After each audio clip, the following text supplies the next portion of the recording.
besties, welcome to Crime and Coffee. My name is Aisha Noor, and here I talk about true crime cases that I cannot get out of my head. So please don't forget to subscribe, like, share, comment, click that bell icon down below. Tell a friend to tell a friend to tell a friend, support a sister. So without any further ado, let's jump into the video. The following presentation contains graphic detailed description of the crime scenes, mentions of sexual assault, and strong language. Viewer discretion is highly advised. So today's story is going to be a two-part video. Yeah, and today we are doing yet another Kenyan story. Yay! But this one is like a really shocking story, especially like at the end of it all, it's really sad, but it's just frustrating. That's all I can really say. So without any further ado, let's jump into the story. This is a case of not just one criminal. This is not your usual normal case of just, one person terrorizing Kenya. This is a case of three, brothers in crime, and they had their godfather, and they went by the name of Gerald Wambugu alias Wanugu. He went by Wanugu, and the other one is Anthony Canaria alias Wacucu. That's what he went by. That was his nickname. And the last one was Bernard Theo Materi alias Rasta. He was commonly known as Rasta because he had locks. So yeah. So they started their lives in Nairobi as matatu conductors, and them working as matatu conductors helped really, help them gain the knowledge of like knowing Nairobi really well, inside out. They knew Nairobi really well, and soon afterwards they started becoming Nairobi drivers, and they started like brushing hands with police and the law during them working as matatu drivers and conductors. And during this time, while they were working as conductors and drivers, they met this guy who will later come to be their godfather in crime. This guy, they really looked up to him to a point that Wacucu and Wanugu, I'll just refer to them as their aliases. Yeah, it's easier that way. Wacucu and Wanugu, they were really ready to kill for their godfather in crime. And their godfather was commonly known as Muindi. And he was a very dangerous man. Police were like looking for him everywhere. He was like really terrorizing Kenyans, and police had their work. Police had their work cut out when it came to this Muindi guy. But he was betrayed by his wife. His wife was called Njoki. Njoki betrayed Muindi, and at the age of 26 years old, they managed to put him down. Police managed to, off his life. So he was out of the picture. And this did not sit well with Wacucu&Wanugu or Rasta. But like I said, Wacucu and Wanugu were like really, really ready to do anything for this guy. So they were the most enraged out of the three of them. But Rasta was a bit hesitant when it came to like, fighting for dying for Muindi. But either way, he is the person who literally coached them into this life of crime and taught them what to do, how to do it, basically. So they were not happy when this guy was put down by police, so they were on to police. And this is the funniest thing, like it's so ironical because Njoki, Muindi's wife, like I mentioned, she was also like into this life of crime. She had committed like robberies, and she had committed kidnappings. She was into this life also. So she was also caught by police like soon afterwards. These three guys, hey, they became so enraged. They decided to become now hard nut criminals. They were like, you think Muindi was a headache? Wait, now we'll give you a headache. That's not what they decided. And they started by, committing murders everywhere. They started sexual assaulting women everywhere, committing bank robberies, your usual murders. And it became so worse to the point that police put a bounty on their head, a 500K bounty on their head, on anyone who had information about them. So this one officer, he was very skilled, as per se. He was extremely skilled. He was a sharpshooter. He also went abroad for some of his training, so he really did seem to be the suitable fit to actually capture this guy. So he was given the duty to go and catch this guy, and his name is, I wanted to say was, is Daniel Songor. Yeah, that's his name, Daniel Songor. I can't remember his third name quite well, but I know I'll remember it as the video goes on. So Daniel Songor was really like, he was up for the challenge. He was like, okay, fine, and he dedicated his whole life to catching this guy. This guy is not this guy. This guy's, and you know, one thing, because it was not his first time like putting down like hardcore like criminals. So what he did, he wanted to lure these criminals by, you know, their weaknesses, and he studied them, and one of their weaknesses was women. So he went to his bosses and told them, just give me permission to go and look out an officer, a lady officer who is going to help me in this task. So he went and looked for a really beautiful lady officer, and he chose an officer by the name of Amina Chute. We are going to get like the story is like so long, so for now just get to know that he and Amina worked together, and Amina had to disguise herself as a club going girl, and in order to get close to these people and what they were doing and everything that they were dealing with.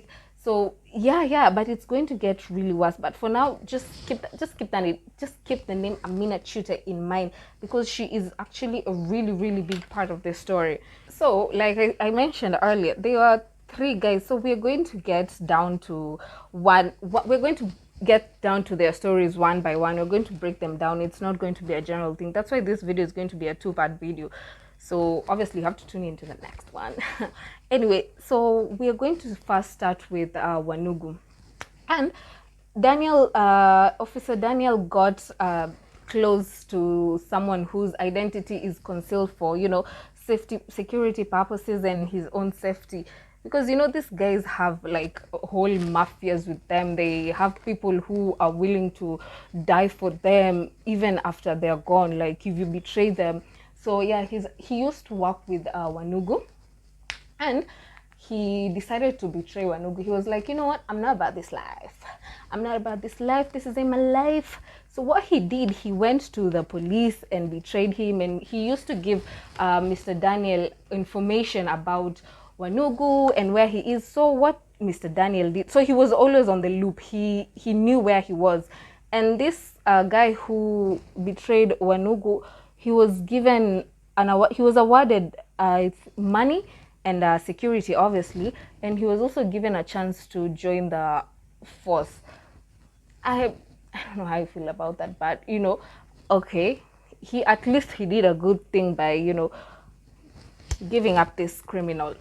But you know, it was not going to be easy to even catch him. Hey, you're going to see he'll prove to be a hard nut person to even like get close to. So what this Officer Daniel did, he had to disguise himself as a criminal himself. He had to like kind of play the role of a criminal, and he actually kind of joined his Wanugu's gang, if I'm not wrong. Yeah, he kind of like joined his gang, because he got so close to them, and they were like, you can't go anywhere. So there's a time they actually even like kind of confiscated him.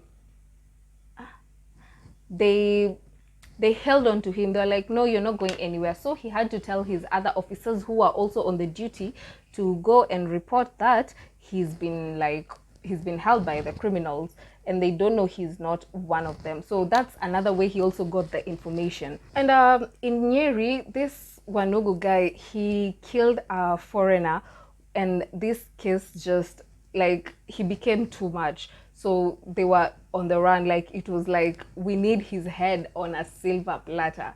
We need this guy dead or alive. So the police were onto him, and he knew, he actually, he had a way of like knowing. He was also always on to police. He was like always like half a step ahead. So yeah, let me first do my eyebrows real quick and I'll be right back. So I'm back with the eyebrows and let's continue with the story.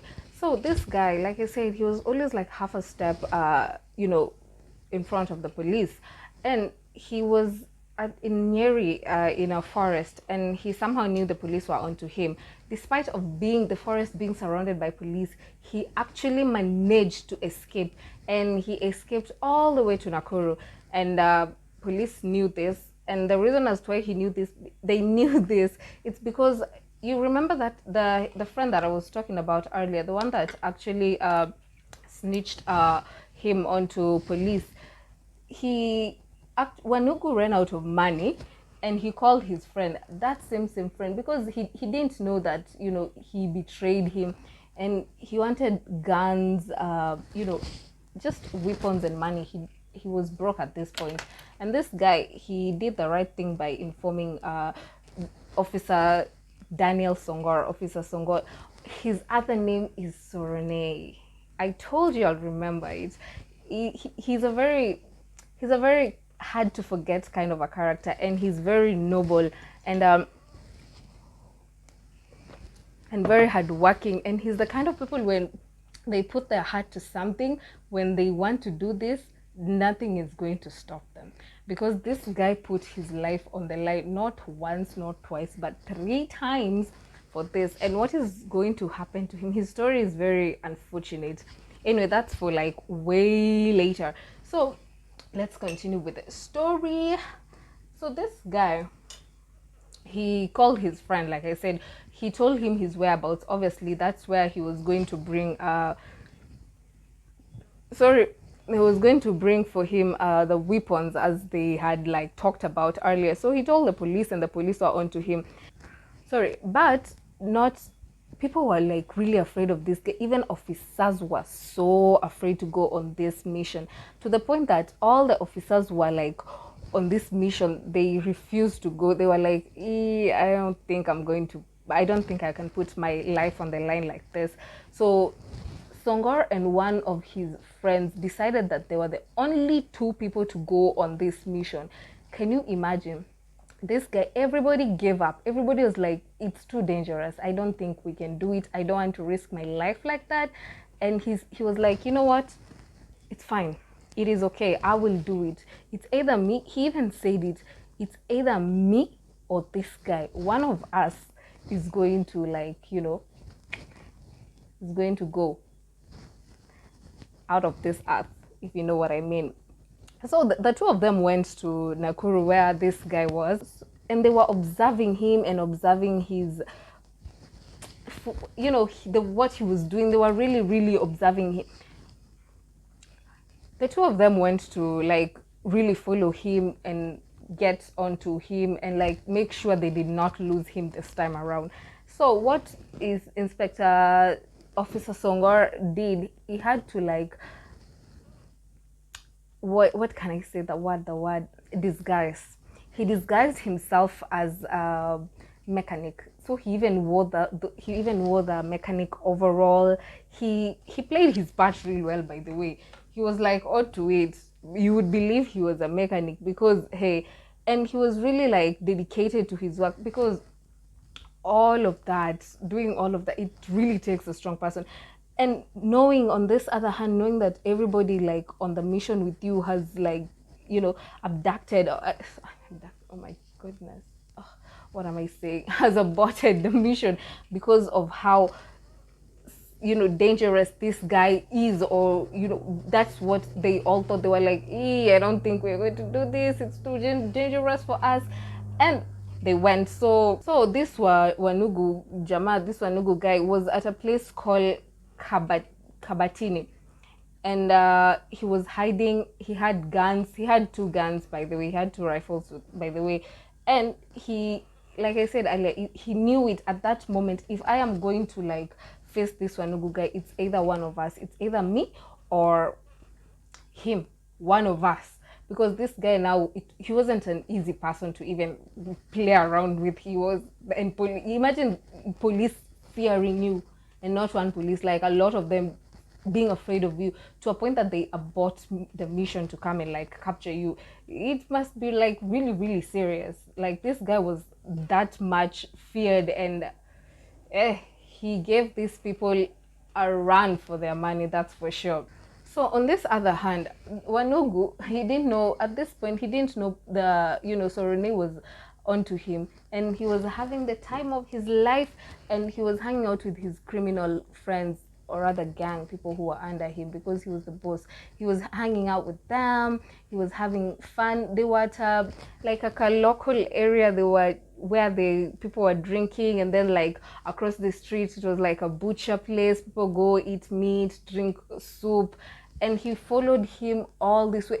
So Rene followed him. He even had to like go sit down and like buy people beer, and went and bought meat, just checking him out. And he was hanging out with, he was with his gang, but there was one female. Just keep that in mind. That is very important.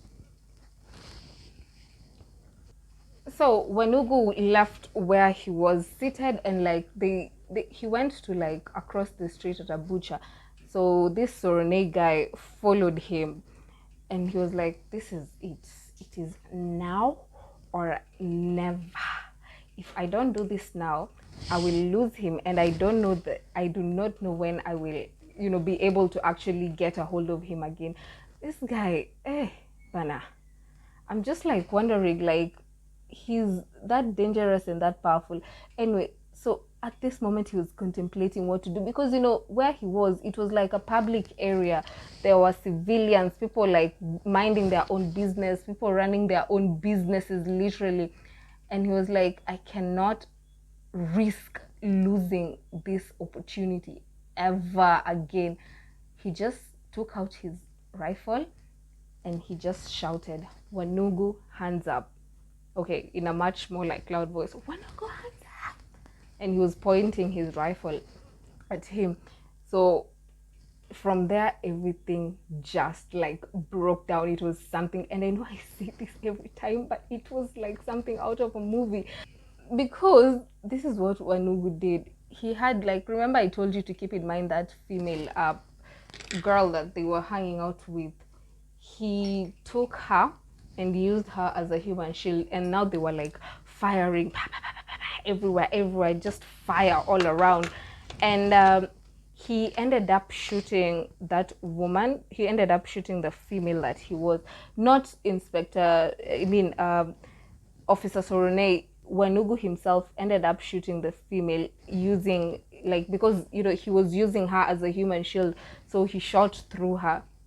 Like, how heartless, how this is why, like, if you're like in gangs, and this is something like we see like even in movies, or like you hear stories, like if you're in a gang, if you're in a movie, if you're in a gang, this can happen to you in time. You cannot trust anyone, especially your bosses. You cannot really trust them, because this woman was like casually hanging out with Wanugu, thinking that, oh, she's safe, I'm chilling with the big, I have to stop saying that, I'm chilling with the big boys and stuff. And the moment like something small like this happens, he just like forgot about her. He actually used her as a human shield. Like, dude, you can't really trust these people. So there were fires all around. The inspector was also trying to shoot at Wanugu. It was, and Inspector, I keep on calling him Inspector, but yeah, Officer Sorone said that he shot up to 70 rounds, which ended up, actually killing and aliving Wanugu. And then what he did, he knew that because he was not in uniform, he was not in like official attire. So what he did, he knew he had to like reach a police station ASAP. He carjacked a car. This was his only option, and that is what he said. What did I do? I kind of messed up. So he knew the only way out. He had to just like surrender himself. He knew he had to take himself to the police station and explain exactly what happened. Because if the police came there, the first thing they will do, they will not recognize him as a a fellow police officer, because he was not in uniform. He did not have backup. So he just decided to carjack a car. Carjack a car. He decided to take a car on the road. Yeah, carjacking. Yeah.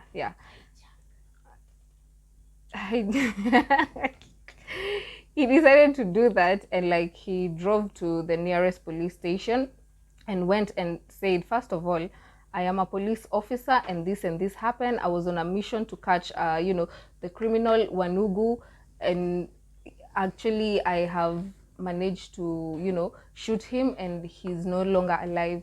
So the police took him and they went to the crime scene where everything happened. Let me put my lashes on very quick and I'll be right back. Let's get to the last bit of the story because I'm basically done. So what he did, police went to the crime scene and confirmed that it was Wanugu who was dead.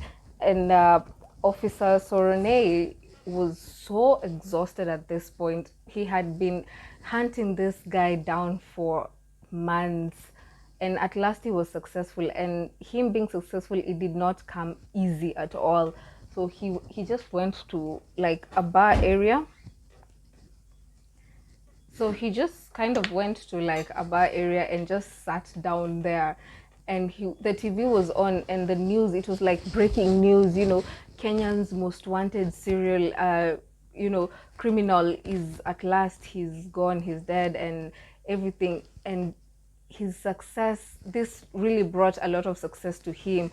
A lot of his bosses and his people who are above him in ranks congratulated him. It even ended up it even resulted into him being promoted to an inspector. That is why I keep on calling him inspector, because he was actually promoted to one.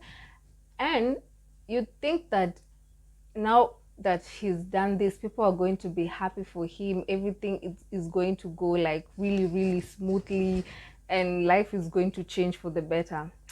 What is going to happen next will shock you to the core, because I did not expect what to happen next to happen.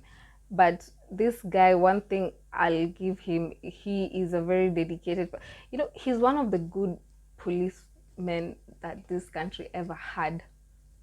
He's one of the good ones, because a lot of, and when you in the next video, you're going to learn that not a lot of people in the force are really as good or as determined or as willing to do their work, like they should, and honestly, because I know, we all know how it goes. Anyway, so at this point, Rasta was like gone, and now the next person that he had to, he was given the duty of taking down this is Wanugu, Rasta.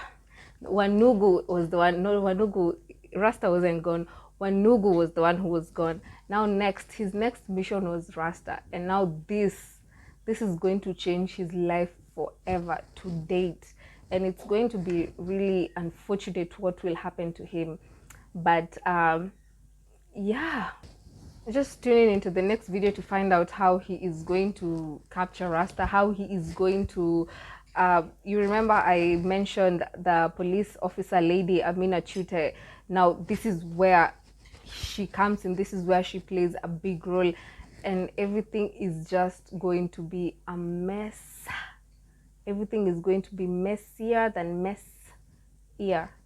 I don't know what I said, but anyway, it's just, I don't know, I think this is the most shocking story I've ever researched, because it still stayed with me up to date, especially this next video that is coming up. At the end of it, I was like, oh my God, there's just like, you wouldn't expect what will happen next to happen. And I keep on saying that. Anyway, so just tune into the video. And yeah, today I went for this makeup look, nothing much, and as you can see, yeah. Anyway, so please don't forget to subscribe, like, share, comment, click on that bell icon down below. Tell a friend to tell a friend to tell a friend to support a sister right here. Bye.